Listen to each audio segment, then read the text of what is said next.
अस्सलाम वालेकुम जी, मेरा नाम वसीम मलिक है। सुप्रीम कोर्ट ऑफ पाकिस्तान में इस वक्त मौजूद हूँ। आज तारीख है 26 सितंबर 2024 और आज के रोज़ सुप्रीम कोर्ट ऑफ पाकिस्तान में कुछ बड़ी डेवलपमेंट्स हुई हैं। उनकी तफसीलात इस वीडियो के ज़रिए आपके सामने रखने जा रहा हूँ। सबसे पहले जस्टिस मंसूर अली शाह का वो ख़त जो उन्होंने 3 रुकनी जजेस कमेटी को लिखा था, उस जजेस कमेटी को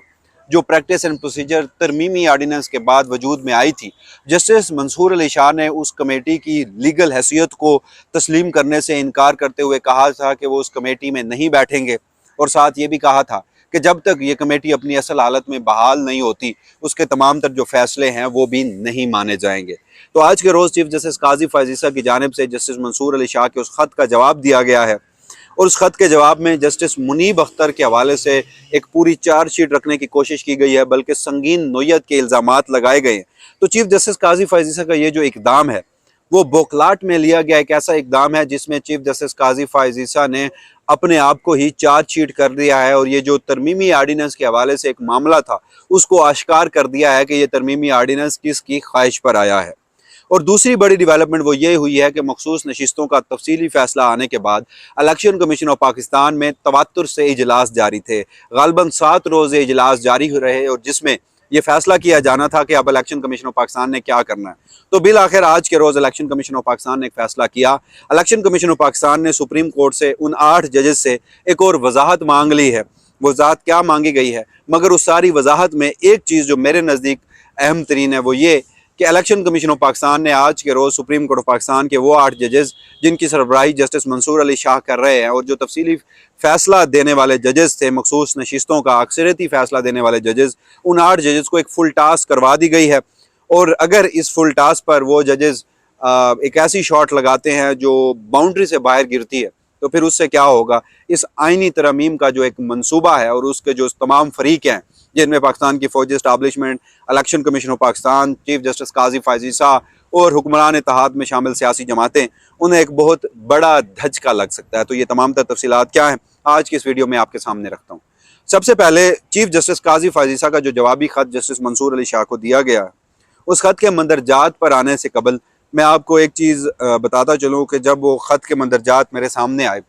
तो उससे मुझे लगा कि ये चीफ जस्टिस काजी फैज़ ईसा इसमें जस्टिस मुनीब अख्तर को चार्जशीट करने की कोशिश तो कर रहे हैं, मगर उन्होंने खुद को ही चार्जशीट कर दिया है। उन्होंने आज के रोज़ ये सारा मामला आयां कर दिया है कि ये जो तरमीमी आर्डीनेंस आया था ये मेरी ख्वाहिश पे आया था, क्योंकि जो काम करने के थे वफाकी हुकूमत के वो आज के रोज़ चीफ जस्टिस काजी फैज़ ईसा ने किए हैं। और चीफ जस्टिस काजी फैज़ ईसा जस्टिस मुनीब अख्तर और जस्टिस मंसूर अली शाह के साथ अपना स्कोर सेटल करने के लिए इस हद तक चले गए कि बोखलाट में एक ऐसा इकदाम लिया गया कि उन्होंने खुद को ही चार्जशीट कर दिया। तो वो जो ख़त के मंदरजात जो अभी तक सामने आए हैं वो मैं आपके सामने रख देता हूँ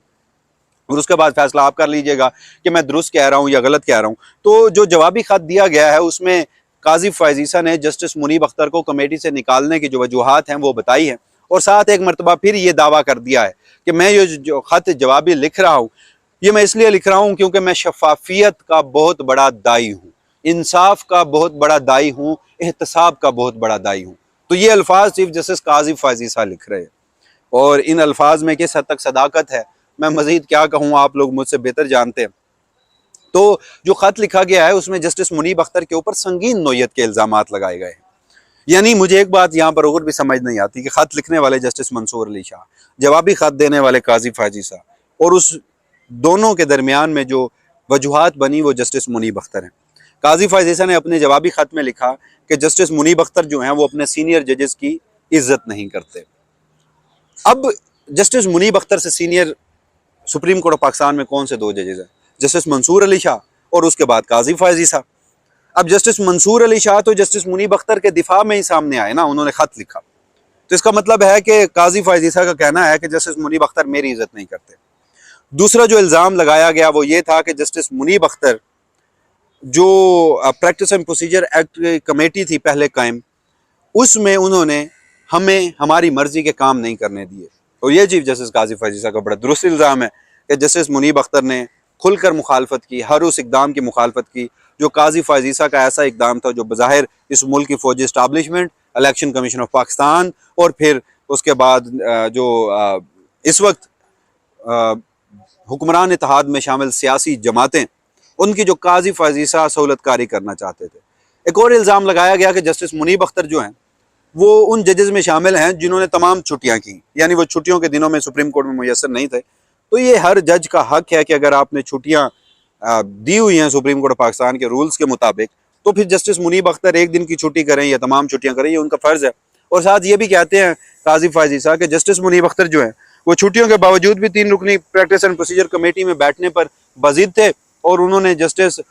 जो याहिया अफरीदी हैं उन पर इस किस्म का अदम एतमाद किया कि वो छुट्टियों में भी अगर कमेटी में बैठना चाहते थे तो वो जस्टिस याहिया अफरीदी जो है उनके ऊपर एतमाद का इजहार नहीं कर रहे थे या उनकी इंसल्ट कर रहे थे। तो ये एक इंतहाई इलॉजिकल और नॉनसेंस किस्म की लॉजिक है कि जो प्रैक्टिस एंड प्रोसीजर एक एक्ट था उसमें तो 3 सीनियर 3 जजेस के ऊपर मुश्तमिल कमेटी थी, तो फिर काजी फैज ईसा किस तरह से कह सकते हैं कि जो जस्टिस मुनीब अख्तर हैं वो कमेटी में ना बैठते और जस्टिस याहिया अफरीदी बैठ जाते। और फिर इसी खत में खुद लिख रहे हैं कि मैंने जस्टिस जमाल अमीनुद्दीन खान को इसलिए इस कमेटी का हिस्सा बनाया कि जब जस्टिस मुनीब अख्तर को निकाला तो जस्टिस याहिया अफरीदी इस कमेटी का हिस्सा नहीं बनना चाहते थे। तो यानी अपनी ही पिछली बात को कंट्राडिक्ट कर दिया काजी फैज ईसा ने। एक इल्ज़ाम यह भी लगाया गया कि सीनियर्स की इज्जत नहीं करते, एडहॉक जजेस को काम नहीं करने देते, और वो जो गुज़श्ता दिनों में जो एक जुडिशल कमीशन ऑफ पाकिस्तान का इजलास हुआ था जिसमें जुडिशल कमीशन के रूल्स को मंजूरी देनी थी, उसमें जो जस्टिस मुनीब अख्तर ने वॉकआउट किया था उस वाक़े का भी जिक्र करते हुए कहा कि वो मीटिंग जो है वो छोड़ के चले गए। अगर उस बात की कोई जायज़ा लिया जाए तो जो जस्टिस मुनीब अख्तर हैं उस इजलास में उनका मौक़िफ़ क्या था? मौक़िफ़ तो यही था कि जी हुकूमत आईनी तरमीम लाने जा रही है तो पहले वफाकी हुकूमत से इसका स्टेटस पूछा जाए। तो जब किसी ने उसके ऊपर जस्टिस मुनीब अख्तर का साथ नहीं दिया तो उन्होंने एहतजाजन वॉकआउट किया, और फिर हमने देखा कि उस इजलास के फौरन बाद ही वफाकी हुकूमत जो है वो आईनी तरमीम के लिए पर तोड़ रही थी। तो जस्टिस मुनीब अख्तर का तो प्रिंसिपल स्टैंड उस मौके पर दुरुस्त साबित हुआ। तो बज़ाहिर चीफ जस्टिस काजी फैज ईसा ने अपना ग्रज निकाला, अपना जो वो एक बुग़्ज़ और कीना रखते हैं जस्टिस मुनीब अख्तर के खिलाफ वो निकाला।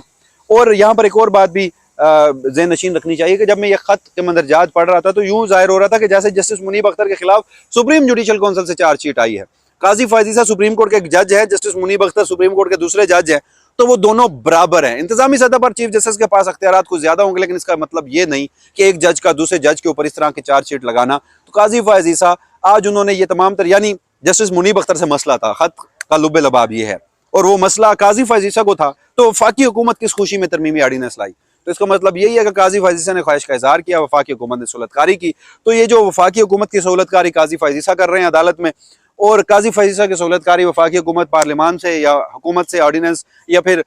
जो कानून साजी है या फिर आईनी तरमीम का मामला है, तो ये दोनों अफरीक एक दूसरे की सहूलतकारी करते हुए पकड़े गए हैं और काजी फैज ईसा ने बुकलाट में इकदाम कर दिया। दूसरा, आज के रोज जो इलेक्शन कमीशन ऑफ पाकिस्तान की जानिब से वजाहत के हवाले से एक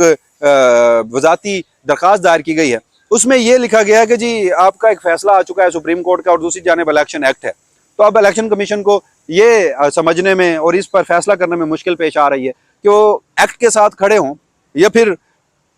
सुप्रीम कोर्ट ऑफ पाकिस्तान के फैसले के खिलाफ। अब सुप्रीम कोर्ट ऑफ पाकिस्तान का 14 सितंबर की वजाहत का वो वजाहती आर्डर जो कि तफसीली फैसले का भी हिस्सा बनाया गया था, उसमें दर्ज था कि 12 जुलाई का जो फैसला है वो पास्ट एंड क्लोज ट्रांजैक्शन है। 12 जुलाई के फैसले के बाद किसी भी किस्म का कोई सब्सिक्वेंट एक्ट, कोई इकदाम 12 जुलाई के फैसले के ऊपर असरअंदाज नहीं हो सकता। तो इन 8 जजेस ने तो पहले ही कह दिया कि जो इलेक्शन एक्ट है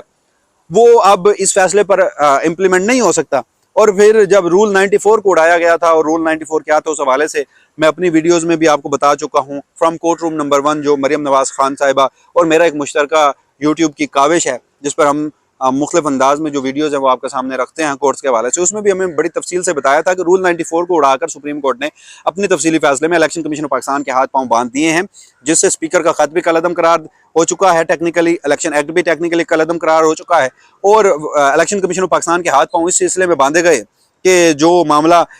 ये था कि वो इजाफी नशिस्तें जो हैं दोबारा हुक्मरान इत्तेहाद को अब नहीं दे सकते।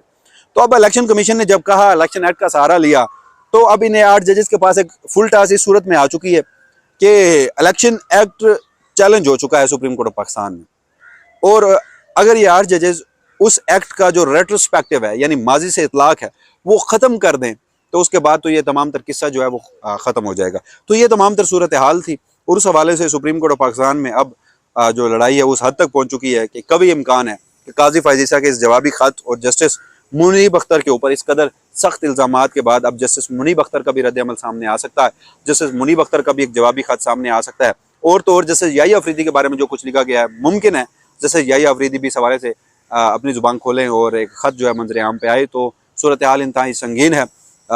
वफाकी हुकूमत आइनी तरमीम करना चाहती है। मौलाना फजल रहमान गुज़श्ता रोज़ खबरें चली तो मान चुके हैं, हमारी इतलात ये है कि अभी तक मौलाना फजल रहमान नहीं माने, आइनी तरमीम नहीं हो सकती। तो बोकलाट में वफाकी हुकूमत और काजी फैज़ी साहब ऐसा इकदाम कर रहे हैं जिससे सुप्रीम कोर्ट ऑफ पाकिस्तान में जारी एक जो जंग है, जो एक तसादुम की सूरत हाल है, उसमें मजीद बढ़ावा हो रहा है। इस हवाले से जो भी फर्दर डेवलपमेंट होंगी, वसीम मलिक अपनी इसी प्लेटफॉर्म से आपको गा रखेगा। तब तक के लिए मुझे दीजिएगा इजाज़त। अल्लाह के बाद।